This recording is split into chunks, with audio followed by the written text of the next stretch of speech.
네, 안녕하십니까. 오늘도 선교 토크 시간이 돌아왔습니다. 제가 좀 말하는 게 두서도 없기도 하고, 또 하나는 좀 요즘 한국말을 많이 잊어버려서 적당한 용어를 못 쓸 때도 있습니다. 그래서 많이 지적받고 혼나고 있습니다. 그 전반적인 흐르는 내용에 집중해 주시고, 혹시라도 적절하지 않은 그 단어나 문구가 있다면 그냥 걸러주시면 감사하겠습니다. 오늘 저희가 논문 발표도 아니고 그냥 선교 토크잖아요. 그러니까 가볍게 선교에 대해서 이것저것 다 얘기하는 시간이에요. 그런 정도 가벼움으로, 또 그러면서도 이게 핵심적인 주제 정도만 같이 인식해 주시면 감사하겠습니다. 오늘의 주제는 뭐냐면요, 교회 개척 어떻게 하면 좋을까요? 이런 것입니다. 제가 지난번에 말씀드렸죠. 어렵게 이렇게 해서 나의 사역이 무엇일까 하다가 드디어 선교에서 이제 저는 교회 개척 분야를 해야겠다. 그리고 개척교회 우리 목회자들과 함께 뒹굴고 함께 해야겠다. 이렇게 이제 작정을 했는데요. 그러고 나서 이제 무슨 공부를 또 시작했냐면, 그러면 교회 개척, 태국에서의 교회 개척은 어떻게 이루어지고 있는가? 그리고 나는 어떤 방식으로 교회 개척을 접근할 것인가? 이것이 저의 이제 큰 주제가 되었습니다, 여러분. 그런 것 같아요. 이렇게 하나하나 접근하는 것 같아요. 하나하나 배워가는 것이고요. 또 모르는 게 너무 많고요. 오늘 보시면 너무 예쁘죠? 교회 지붕의 십자가와 파란 하늘. 정말 소망을 보여주는 것 같지 않습니까? 네, 미국식이죠. 유럽식 같기도 하고, 전형적인 돌로 건축된 교회당이 참 한국에 많지 않습니까? 서양 선교사님들께서는 값싼 교회가 아니라 그래도 아주 화려하진 않아도 오래가고 정말 품이 있는 그런 예배당 건축도 했던 것 같아요. 이런 면에서 저희가 좀 많이 배울 것이 아직도 남아 있습니다. 교회 개척은 저희 한국 선교사님들에게는 아주 강력하게 이 동기가 이 속에 있습니다. 나가면 목사는 당연히 교회 개척했다는 이 마음이 아주 강하게 있기 때문에 강력하죠, 이 동기가. 어디서 왔을까요, 여러분? 이 동기는요, 네비우스 선교 전략에서 온 겁니다. 이 네비우스가 오랫동안 산동바운드 선교하고 돌아가는 안식년 때 우리 한국에 들려서 그때 막 20대 파릇파릇하게 와 있던 초기 우리 한국 선교사들을 쫙 모아놓고, 그쵸, 이제 미국 분들 이런 분들이죠. 그분들에게 도전을 주고 네비우스 전략을 가르쳐 줬거든요. 교회 개척 이렇게 해라. 그 선배님의 말씀을 따라서 우리 초기 원더우드부터 이런 선교사님들이 정말 교회 개척을 열심히 하셨고, 또 그 전통이 남아 있어서 선교사, 목사 그러면은 교회 개척, 이거는 우리에게는 아주 너무나 필수적인 사항으로 머리에 남아 있습니다. 이 한국 교회 안에 있는 DNA입니다. 신앙의 DNA 속에 이 네비우스 선교 전략, 교회 개척의 원리, 삼자 원리, 이런 거 있잖아요. 삼자 원리 아주 강력하게 남아 있습니다. 서양에서도 이 처치 플랜팅에 대한 연구가 오랫동안 진행됐고요. 또 오랜 경험들이 있기 때문에 실수한 것도 많았고, 또 다시 시도해 본 것도 많아서 여러 가지 원리와 이론들이 참 많이 있습니다. 또 한국교회도 교회 개척에 목숨을 걸기 때문에 한국교회 안에서도 마찬가지로 이 처치 플랜팅, 이런 것에 대해서 굉장한 연구도 많고, 또 노력도 많고, 세미나도 많고, 그런 가운데 있습니다. 아유, 저 파릇파릇한 싹들 보세요. 그 사이에 딱 팻말을 꽂았는데 교회. 그렇습니다. 또 사도 바울이 우리에게 보여준 것도 그랬죠. 사도 바울도 소아시아, 그리스, 마케도니아, 그 다음에 로마까지 가면서 그 일대에 쫙 교회들을 개척했습니다. 그러니까 제자 양육과 교회 개척은 참 병행되는 어떤 양날인 것 같아요. 한쪽 면에서는 사람을 전도해서 키우는 제자 양육, 반대쪽에서는 그 제자들을 모아서 함께하는 교회, 이 두 가지가 정말 양대산맥으로 중요한 것 같습니다. 여기 보세요. 큰 교회가 또 작은 교회들을 막 낳는 모습. 제가 한국에 있는 저희 동기 목사님이 계신 교회인데, 그렇게 큰 교회는 아니에요. 대교회는 아닌데 중형 교회 되는데요. 그 교회가 아마 정말 자기만을 돌봤다면 대형 교회가 될 수 있는 가능성이 있었겠죠. 그런데 정말 줄기차게 개척을 했더라고요. 분리 개척을. 성도도 보내고 장로님도 보내고 함께 일하던 목사님도 보내주고 거기에 몇 년 동안 지원해주고 해가지고 분리 개척한 교회가 수십 교회가 되는 거예요. 와, 제가 그거 보고 깜짝 놀랐습니다. 한국에서 이렇게 남을 위해서 내어주는, 분리개척하는, 뭐 단순한 뭐 지원 정도가 아니라 그것을 쫙 자기 선배, 그 선임 목사님 때부터 해서 이제 자기까지도 계속 그 전통을 이어가고 있다고 하는데 참 멋진 것 같습니다. 지방을 다니다가도 간혹 저런 교회와 십자가를 보면 울컥합니다. 너무 기분 좋고요. 네. 교회는 함께, 내부에서도 저렇게 성도가 교회잖아요. 우리 성도님들이 교회이고 또 그분들이 모여서 하나의 외형적인 교회를 이루고 이런 것들이 함께 될 때 진실로 단단한 반석 위에 세워진 교회가 되는 것들을 보게 됩니다. 그러니까 우리 태국에서도요, 정말 교회가 많이 필요해요. 77개도에 교회 없는 곳이 너무 많습니다, 여러분. 우리 성도들은요, 이사 가면 제일 큰 걱정이 그거예요. 근처에 교회는 있을까? 우리들은 보통 그러잖아요. 이사 가면 뭐 주변에 있는 교회 중에 나갈 만한 교회가 있을까? 좋은 교회는 어디야? 이런 거잖아요. 저희 성도님들은 이사 가시면 걱정이 그겁니다. 주변에 나갈 교회가 있을까? 그러니까 교회는 있을까? 교회의 존재 유무가 더 걱정인 거예요. 좋은 교회, 뭐 말씀이 좋은 교회, 뭐 양육이 좋은 교회, 뭐 시설이 좋은 교회, 그런 건 뭐 사치입니다. 태국에서는 굉장히 어려운 것이죠. 네, 정말 교회를 심고 정말 잘 갖고 와서 키워나가는 것 너무나 아름다웠죠. 저 보세요. 저 새싹들이 팍 자라는 것들. 처치 플랜팅은 바로 이런 모습들입니다. 처치 플랜팅의 모습들을 쭉 보고 계시고요. 그렇죠. 근데 소형교회들을 가만히 보면 막 도시 안에 있는 대형 교회도 간혹 있지만 그렇게 대형화를 꿈꾸는 것 같지는 않아요. 그렇죠? 그 마을 정도에서 마을교회, 우리 마을에 믿는 사람들이 모여서 함께 예배드릴 수 있는 그 마을교회 역할, 그런 정도로 규모들을 하는 게 더 좋은 것 같다는 생각도 듭니다. 이 로컬 처치들이 강력하거든요. 힘이 있습니다. 특히 위기 때 강력합니다. 아마 여러분들 교회도 대교회도 있을 것이고 뭐 중형교회도 있고 소형교회도 있을 텐데 아마 그 중형 정도 로컬 그 마을에 근거를 둔 교회라면 이런 뭐 코로나 위기가 온다든지 어떤 금융위기가 오고 뭐 IMF가 와도 강력하게 성도들과 함께 그 마을을 지켜나가고 성도들을 보호해 나가는 데 있어서 큰 역할을 하지 않을까, 저는 그렇게 생각을 합니다. 저 정도 규모죠. 네. 아우, 너무 아름답습니다. 정말 그림 같은 달력에 나오는 그런 사진이죠.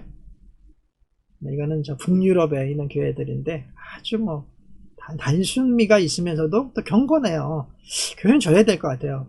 막 럭셔리하다 이런 표현은 교회랑은 어울리지 않습니다. 사실은 럭셔리함과 거대함으로 사람을 압도하기보다는 적당한 규모와 그죠? 적당한 단순미, 그러나 경건함이 함께 있는, 이것이 교회당 건축에서는 중요한 요소가 아닐까 그런 생각을 갖게 됩니다. 그래서 우리 교회 개척을 생각하다 보면 요즘 한국 교회가 많이 그런 말을 합니다. 이제는 뭐 교회당 그만 짓고 건물 그만 짓고 사람을 키우자. 제가 말씀드렸잖아요, 그죠? 사람을 키우는 것과 또 교회당을 건축하는 것은 병행될 일입니다. 요즘 한국 교회에서 그런 말을 하는 건 뭐냐면 너무나 오랜 기간 동안 우리가 예배당 건축에만 힘을 다 쏟은 거예요.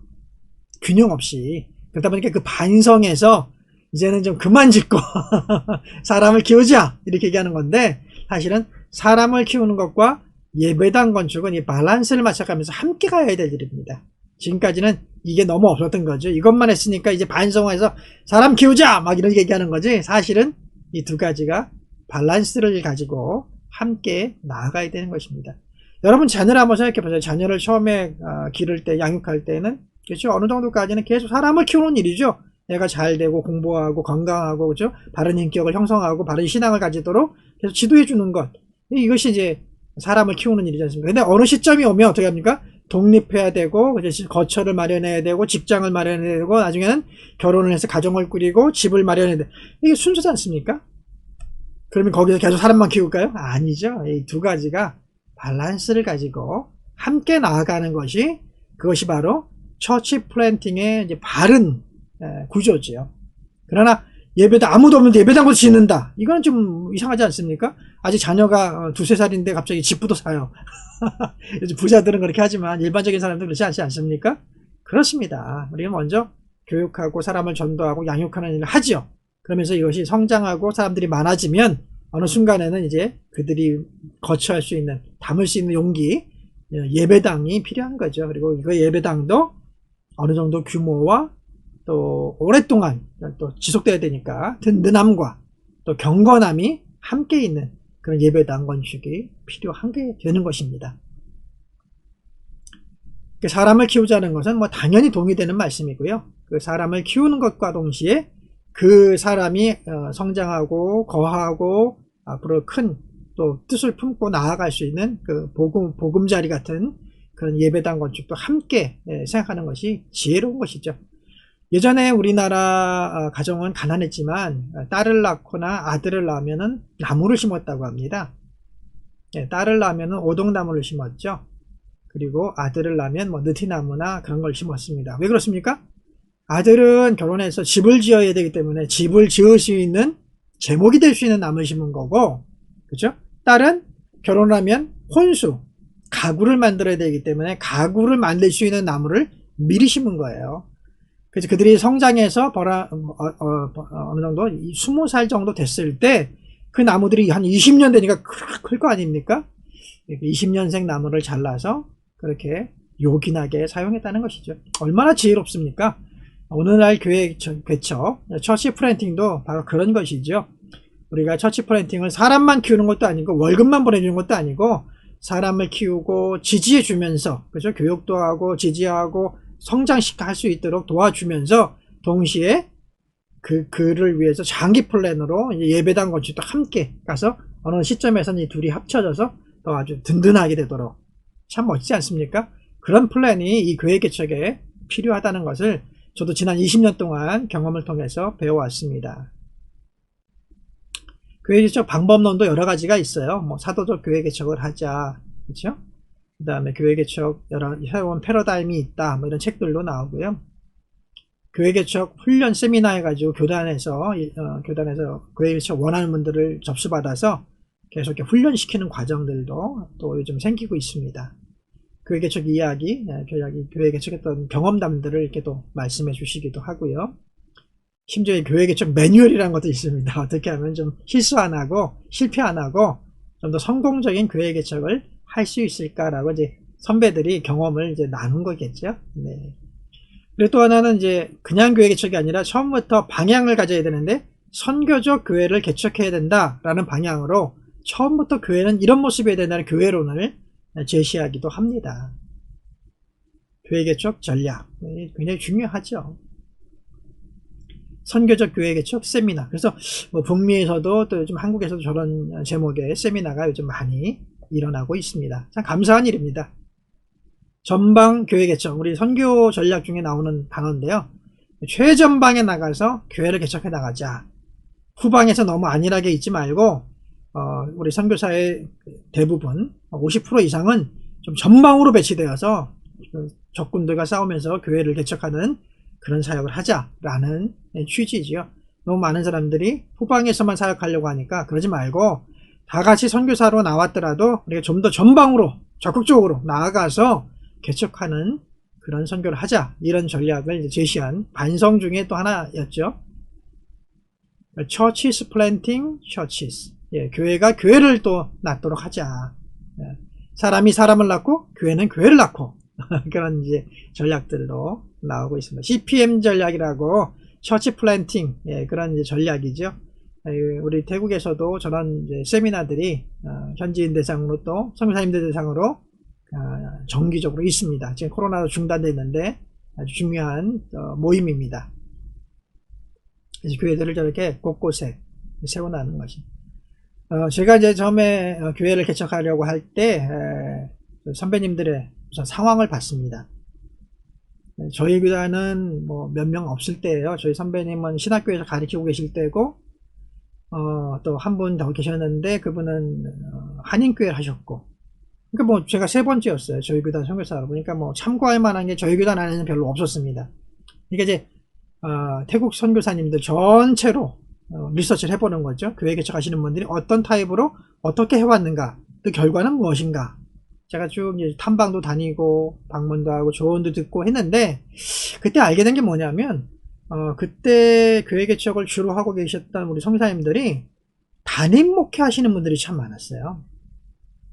본인이 담임 목사, 태국 전사님을, 목사님을 그렇죠, 부교육자로 두고 그렇게 본인이 태국 교회를 담임 목회 하시는 분들이 의외로 많았습니다. 근데 적정한 범위까지는 잘 성장을 합니다. 그런데 가만히 보니까 그것이 100명 넘는 교회가 참 적어요. 참 이상하죠? 우리 한국에서 하는 모든 방법을 다 하고 그 선교사님의 열정이 있어서 그 열정적인 방법을 다 투자하고 그죠? 막 열심히 하고 있는데도 그 교회들이 막 500명, 1000명 이렇게 성장하지 못하고 태국 토양이 그런지 태국인의 어떤 심성이 그런지 영적 상황이 그런지 하여튼 다양한 요소에 의해서 100명 넘는 교회가 참 적었다. 두 번째 특징이 있었습니다. 그건 뭐냐면 다들 말씀으로는 내가 태국인들에게 이 교회를 이양할 것이다 이렇게 얘기하는데 실제로 이양한 교회가 몇 개 없습니다. 사례가. 성교사님들이 수명이 길어서 그런지 몰라도 계속 붙잡고 계신 거예요. 언제 이양하는, 그건 계획이 없어요. 이양한다고는 생각이 있는데 언제, when이라는 데 있어서는 정확한 게 없는 거예요. 그러다 보니까 태국 목회자들하고 우리 한국 성교사님들 간에 또 여러 가지 문화 차이도 있고 여러 생각 차이도 있고 열정 차이도 있지 않습니까? 그러다 보니까 계속 마찰이 일어나고 심지어는 태국 전사님들이 태국 목회자들이 그렇죠, 낚시 떠나서 갈등을 벌이다 떠나기도 하고 또 어떤 일이 벌어집니까? 성도들의 일부를 데리고 나가는 경우도 많은 거예요. 그러니까 조금 성장하다가 또 주저하고 성장하다가 주저하고 이게 반복된 교회가 의외로 많다는 거였습니다. 참 고민되더라고요. 나는 그럼 어떤 스타일의 교회 개척을 해야 될까? 바울에게서 우리 사도 바울에게서 배울 수 있는 첫 번째 원리는 뭐냐면 남이 하는 지역에서 하지 말아라. 그렇죠? 이게 당연한 것 같지만 중요한 원리입니다. 다른 사람이 심은 지역, 다른 사람이 이미 개척한 지역에서는 하지 않는 것이 좋겠다. 첫 번째 원리는 그것입니다. 무교회 지역을 가자. 교회가 없는 지역에서 나는 개척하자. 이게 첫 번째 원리였고요. 두 번째는 이제 그 스타일에 있어서 내가 담임 목사가 되어야 될까? 말아야 될까? 그런데 이 태국에서 정말 또 어려운 게 하나 봉착을 했습니다. 그게 뭔지 아세요, 여러분? 전사님이나 목회자를 청빙해도요, 사람이 없어요. 우리 태국교단도 제일 최대의 문제가 그거라고 그러지 않습니까? 교회는 있는데 담당할 목회자가 부족하다는 거. 그러니까 새롭게 교회를 개척하려니까 정말 사람이 없는 거예요. 그렇다고 저희가 월급을 뭐 2배, 3배 특별히 드리는 것도 아니고 일은 사실 개척교회라는 게 더 재미없고 힘들잖아요. 그런데 거기에 합류하실 수 있는 우리 전사님을 찾는 게 하늘의 별 따르기입니다. 청빙 공고를 해도 아무도 지원하지 않아요. 그래서 첫 교회는 제가 울며 겨자 먹기로 제가 원래 하고 싶지 않았지만 담임 목회를 해야 되는 거예요. 제가 개척해야 되는 거예요. 그래서 그때 알았죠. 아, 태국 스타일에서는 처음부터 모든 것을 다른 목사님을 청빙해서 개척하는 스타일을 할 수가 없구나. 하고 싶어도. 그렇다면 우선은 내가 개척을 하자. 개척을 하고 개척하면서 계속 우리 협력자를 찾아보자. 또는 우리 멤버 중에서 또 헌신자가 나오면 신학교에 보내자. 뭐 이런 마음을 가진 거죠. 그렇게 해서 쭉 개척을 해나가니까요. 또 연결되더라고요. 이렇게 제가 키운 분은 아니지만 그래서 그분하고 또 동역하는 기간을 한 1, 2년 갖고 또 그리고 나서 저는 또 뭐 무교회 지역이 너무 많으니까 또 다른 데 개척하러 가 있다고 하니까 그 교회는 자연스럽게 현지 목회자한테 맡기게 되고 또 맡기지만 또 안전하게 혼자 쓸 수는 없으니까 필요한 것들을 연락 오면 지원해주고 방문해주고 뭐 멘토링 해드리고 함께 회의하고 뭐 이런 것들 하지만 저는 또 다른 교회를 개척하는 거죠. 개척해서 나가다 보면 또 그 교회에 또 목회자가 또 오게 되고 또 어느 형태를 갖추면 그분에게 다 맡겨드리고 또 다른 교회로 가고 이렇게 해서 차근차근 이 지도에 나온 것처럼 여기 저기 이렇게 무교회 지역으로 제 반경이 넓어지게 되었던 것입니다. 제가 왜 그런 결심을 했을까요? 담임 목회를 한다는 것이 첫째는 태국에서는 안 맞는다. 저는 그렇게 봤어요. 외국인이 담임 목회를 해가지고는 교회 성장에 한계가 있다. 그럼 우리 선배님들이 보여준 예거든요. 그것이 어떤 원인인지는 정확하게 분석할 수는 없습니다. 정말 한국 선교사의 독특함과 태국 성도님들의 문화가 안 맞아서인지, 아니면 함께 일하던 동역자들을 부교역자 취급했기 때문에 결국은 갈등이 벌어져서 갈라서게 된 것인지, 그런 것들을 뭐 정확하게 짚을 수는 없지만, 결론적으로 이제 나온 형태를 보면 크게 성장하지 못하더라. 그런데 그분들이 20년, 30년 그 한 교회 목회하시다가 나중에는 뭐 이양을 하든지, 아니면 뭐 다른 우리 한국 선교사님 후배에게 넘겨주든지 그렇게 하시거든요. 그러면 몇십 년 뒤에 남은 결과가 100명도 안 되는 성도라는 거예요.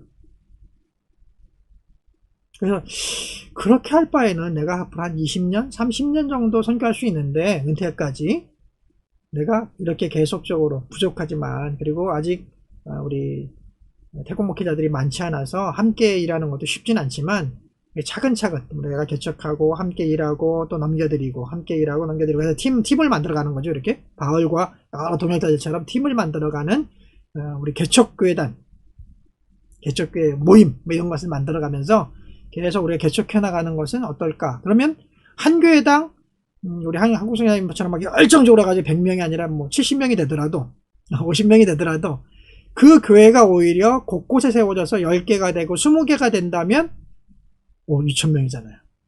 그쵸? 1,500명이잖아요. 그러니까 훨씬 더 열매가 많아지고 좋지 않을까? 이런 생각을 제가 했던 거예요. 그래서 저는 담임 목사가 되기보다는 동역자가 되길 원했어요. 그러나 필요하다면 내가 설립자는 하겠다. 네, 왜? 아직 개척하러 가겠다는 전사님들이 없으니까. 개척하겠다는 태국 목회자가 없으니까 내가 적어도 설립자는 되겠다. 그러나 좀 있으면 현지인에게 바로 이양하고, 그죠? 동역하고, 그 뒤로 계속 함께 동역하고 팀을 꾸려가면서 그들의 울타리가 되어주겠다. 이런 전략으로 저는 접근을 했던 거죠. 그 세 번째 원리가 있다면 우리 사도 바울에서 그것도 배운 건데, 사도 바울이 보면은 동역자들과 그렇게 목회하시면서 또 하나 어떤 일을 합니까? 도시의 교회를 세우세요. 서양 우리 선교사님부터 해가지고 여기 태국 안에는 도시교회와 시골교회가 이미 있었거든요. 이미 결정. 뭐 100년도 넘는 선교회가 있으니까. 그런데 다 방문을 해보면 시골교회들은 그대로 남아있어요. 그리고 목회자도 없어요. 갈 사람도 없고. 그런데 도시교회들은 그래도 성장을 했더라고요. 그리고 가겠다는 목회자도 많이 있고. 제가 그걸 보면서 굳이 유엔군 같은 우리 선교사가 시골까지 감당할 필요가 있을까? 뭐 어떤 특수한 상황에 특수한 필요에 한 거라면 우리가 그걸 해야지 되지만, 내가 계획 속에다가 막 넣고 계획적으로 시골교회를 개척하는 것이 바람직할까? 저는 퀘션이 생겼어요. 그래서 내가 정말 유엔군이라면 주요 거점 도시, 거점 군 이런 데만 내가 교회를 개척하고, 나머지 전국 뭐 그냥 방방곡곡에 세워질 교회는 태국 분들에게 맡기자. 태국 교단에게 맡기자. 그건 그들의 부흥에 따라서 일어날 일이다 라고 컨셉을 가진 거죠. 그래서 사도 바울에게 배운 것처럼 도시교회를 세우자. 그러면 지금은 아주 초라한 가정교회고 초라한 상가교회지만 이 도시교회가 성장을 하면 목회자 있죠. 그리고 성도들이 다 직장 다니면서 월급 받죠. 그들이 모여서 함께 예배드리고 성장하다 보면 작은 규모라도 시골에 있는 큰 규모보다 훨씬 힘이 강력하지. 선교적 교회로서 막 교회를 낳는 교회를 할 수 있다는 것입니다. 실제로 저희가 함께 지금 개척해서 같이 이렇게 그룹 안에 있는 교회들 중에는 아직도 본인도 미자립 교회예요. 그런데 도시 안에서 개척되고 성장하다 보니까 또 다른 교회를 함께 저희와 함께 개척한, 한 군데 두 군데 개척한 그런 교회가 나와 있습니다. 도시교회는 규모가 작고 아직 미자립 상태에서도 하나님이 사명을 주시면 일을 할 수 있어요. 이게 다른 차원이라는 거죠. 이 세 가지 원리를 제가 굉장히 메인으로 삼으면서 교회 개척을 해왔습니다. 선교사가 또 선교사 교회를 만들고 뭐 그렇게 저는 이제 약간 저런 스타일이죠. 그러나 이제 함께 병행하는 게 있습니다. 요즘은 같이 협력하면서 우리 동역자들에게 여러분도 언제까지 자립하고 예배당 질 때까지 기다릴 거냐. 아니 우리 한번 인생을 생각해보자. 내가 집 산 다음에 꼭 애기 낳냐? 자녀를 꼭 집 산 다음에 갖는 거 아니지 않냐?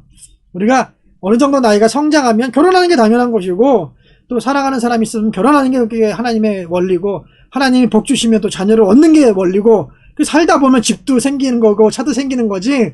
우리가 집 다 마련하고 차 다 마련하고 직장 다 마련하고 나서 결혼하고 자녀 낳는다, 그런 우리 생각하지 않지 않느냐. 그러니까 하나님이 주시는 대로, 은혜 주시는 대로 우리도 계속 교회를 개척하자. 제가 늘 그렇게 얘기하거든요. 그래서 아까 저런 초기에는 제가 개척하고 맡기고 제가 개척하고 맡기는 거라면, 이제 저 중기가 됐을 때는 우리 교회들에게도 도전하는 거죠. 계속 너희도 할 수 있는 거다, 언제든지 할 수 있는 것이다.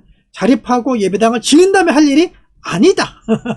교회 개척과 선교는 그런 사명이 아니다. 처음부터 우리에게 잉태된 그런 사명이다. 우리 모든 그리스도인들은, 모든 우리 목회자들은, 우리 모든 교회는 우리가 자립을 했든 안 했든, 성장을 했든 안 했든 그 DNA를 갖고 있다라고 계속 얘기하는 거예요. 계속 세뇌시키는 거죠. 그것도 맞는 말이고, 왜냐면 우리의 선입관이 그것이 아니라고 막 선입관이 들어있거든요, 머릿속에. 나중에 할 거야. 우리 한국 선교사님들이 언젠간 이양할 거야 하면서 이양을 못하고 계신 것처럼, 현지인들은 어떤 생각하냐면, 우리가 성장하면 할 거야. 그런 선입관 속에서 절대 다음 스텝을 가지 못하는 것들을 너무 많이 보게 된 거예요. 그래서 저희는 생각하기를, 그런 선입관에서 벗어나자. 성경이 그렇게 우리에게 말하고 있다. 사도 바울을 보고 신약 성경을 읽으면 성경은 그런 제한을 하지 않는다. 성령이 원하시면, 하나님이 이끄시면 그냥 막 일어나는 거예요, 사건들이. 이게 하나님의 방법이지, 뭐가 되면 그 다음에 이걸 했다, 뭐 이런 식이 아니다라는 것이죠. 그런 강조들을 참 많이 했고, 실제로 그런 일들이 일어났습니다, 여러분.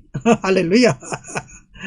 물론 제가 뭐 굉장히 성공적인 스타일의 교회 개척을 하고 있는 것은 아닙니다, 여러분. 그래도 지극히 제 개인적인 경험이고, 제 경험이래 봐야 20년밖에 안 되는 경험이니까 이게 전부는 아닙니다. 또 나라마다 상황이 너무 다릅니다. 지역마다 너무 달라서 모든 것들을 뭐 이게 모델화 또는 뭐 공식화하기는, 그건 정말 어불성설입니다.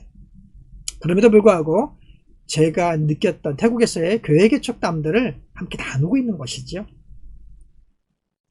그래서 교회들이 이렇게 네트워크되고 퍼져나가고 얼마나 아름답습니까?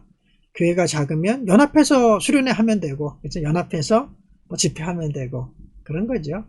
꼭 한 교회가 꼭 커져야 될 그런 이유는 없다는 거죠.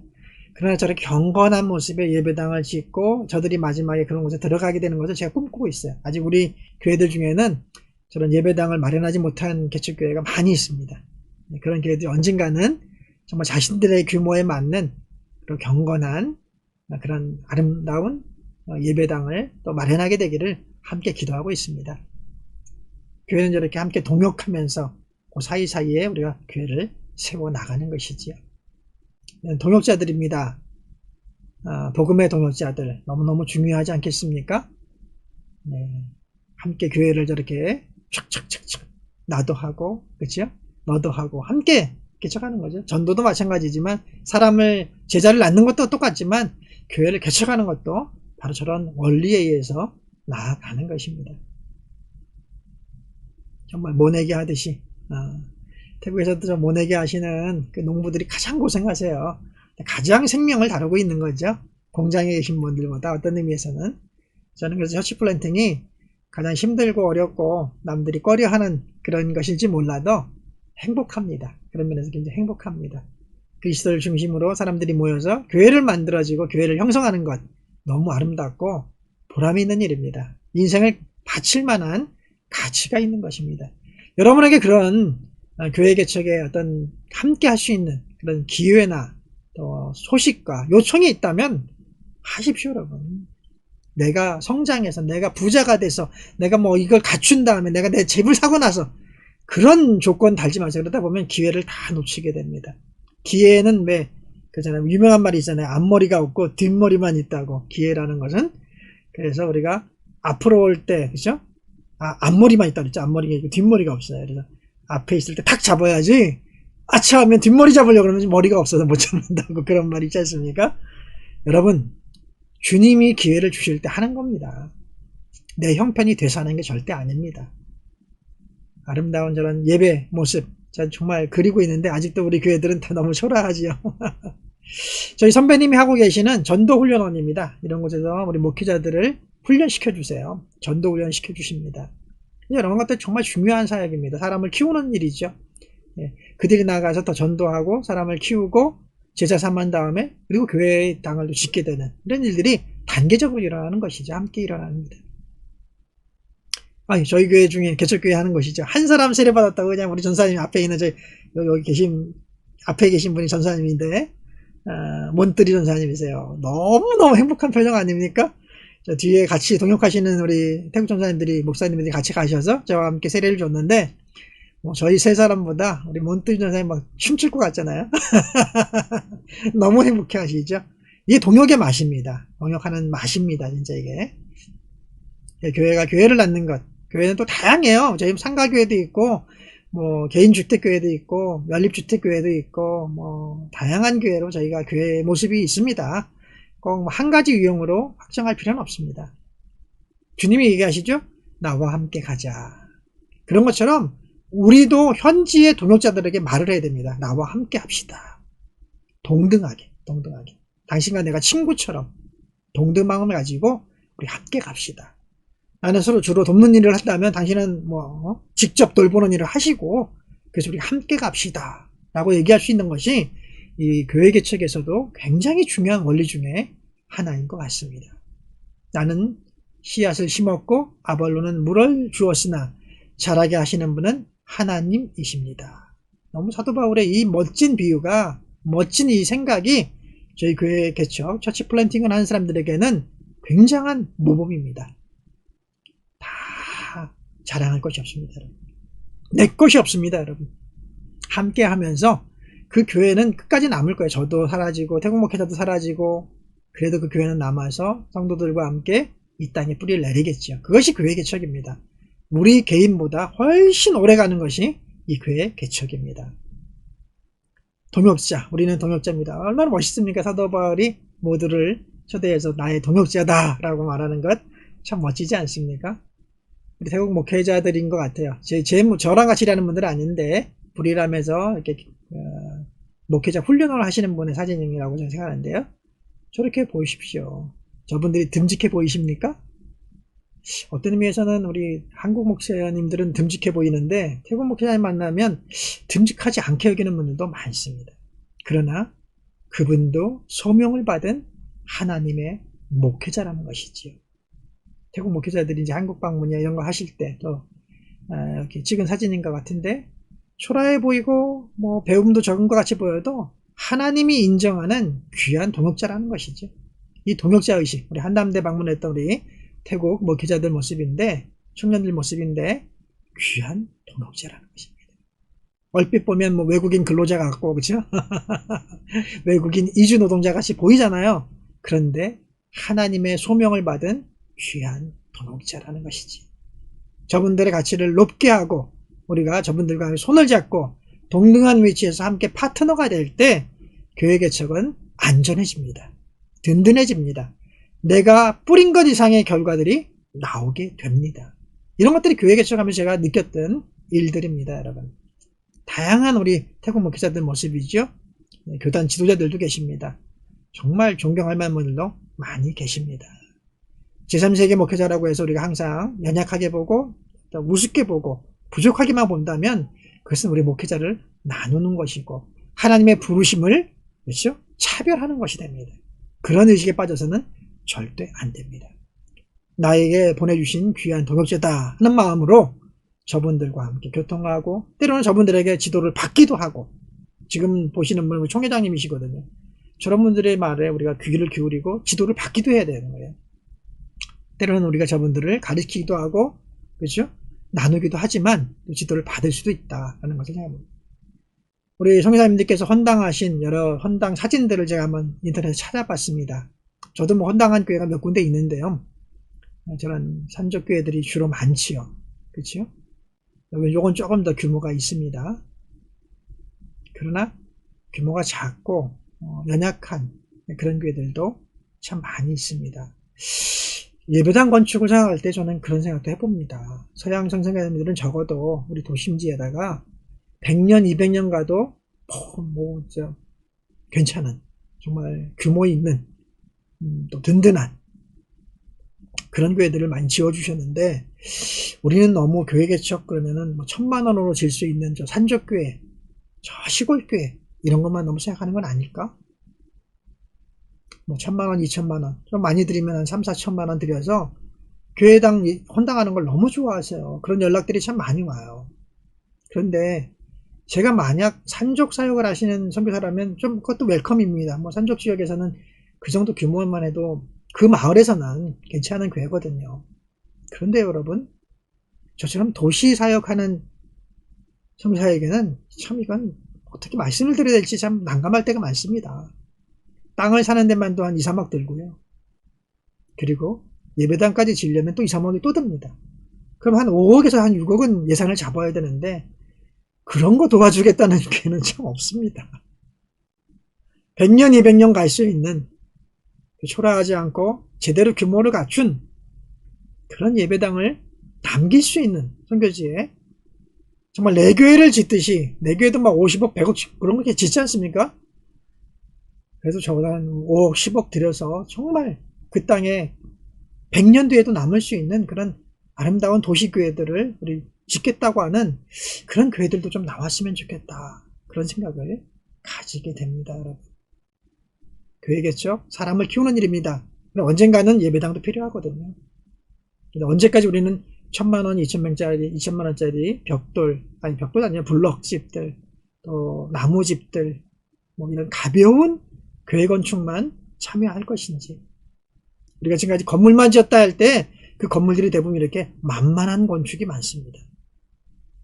그것도 사실은 어떻게 보면 휘중한 헌금을 모아서 또 봉헌하시는 분들이 계시기 때문에 뭐 이렇게 비하할 마음은 없습니다. 그러나 선교사라면, 유엔군이라면 또 거기에 맞는 우리의 건축도 뒤따라하지 않을까요?